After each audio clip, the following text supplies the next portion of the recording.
Қайырлы күн оқырмандарым, осындай өте дәмді қышырлап тұратын пирожкидің рецептісін қабыл алыңыздар. Видеоны соңына дейін қарап, төмендегі подписаться кнопкасын басып, қазақша контенттің дамуына өз үлесіңізді қоссаңыздар. Ең алдымен жылы су, жылы сүт, тұз, қант және де дрожжымызды салып, жақсылап араластырып аламыз.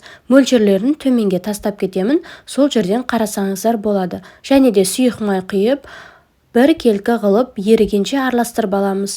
Содан соң ұнымызды салып, жұмсақ қамыр илейміз. Ұнымызды міндетті түрде електен өткізіп аламыз, және де осылай қасықтың көмегімен араластыра отырып, аз-аздан қамыр илейміз. Бірден салып жерсеңіздер, пирожкілеріміз жұмсақ болмай қалады. Сондықтан осылай аз-аздан салып, қамыр илеп аламыз. Қолымызға сәл жабысатындай қамыр болады, бірақ еш уайымдамаңыздар, майдың көмегіменен дөңгелектеп алатын боламыз. Мінекей осылай жақсылап жұмсақ қамыр илейміз. Қолымызға сәл-пәл жабысады, оған уайымдамаңыздар. Достар, егер менің каналымда бірінші рет болып тұрсаңыз, тіркелуді ұмытпаңыз, төмендегі подписаться кнопкасын басып, лайк басып кетіңіздер. Мінекей енді осылай жұмсақ қамыр илеп, 40 минутқа бетін жауып тындырып қоямыз. Содан соң 40 минуттан кейін біздің көтерілген қамырымызды бөліктерге бөліп алатын боламыз. Оған дейін біз салмасын дайындап аламыз. 5-6 картопымызды суға пісіріп аламыз. Осылай жақсылап езіп, үстіне мен жуаны қуырып алдым, бөлек соны салдым, және фаршты қосып қуырып алсаңыздар болады. Немесе осылай менде піскен ет болды. Піскен етті салып, жақсылап араластырып алдым. Дәміне қарай тұз, бұрыштарыңызды салуды ұмытпаңыздар. Осылай жақсылап салған соң, мінекей араластырып аламыз. Өте дәмді болып шығады салмасы.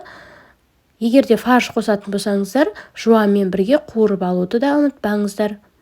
Мінекей біздің қамырымыз көтерілді. Осылай қолымыздың көмегімен кішкене майлап аламыз. Біздің жаңағыдай тақтайымызды осылай дөңгелектерге бөліп аламыз. Менде шамамен 60 граммнан болды әрқайсысы. Осылай бетін жауып 5 минутқа тындырып қоямыз.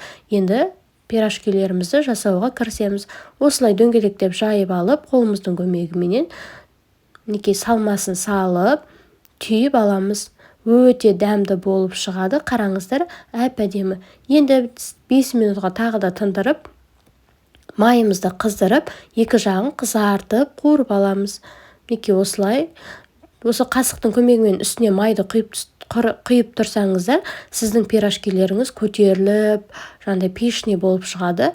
Мінекей қызарып, әдемі болып шықты, өте дәмді болып шығады. Сіздер де жасап отбасыларыңызды қуантыңыздар. Соңына дейін қарағандарыңызға рахмет. Ас болсын.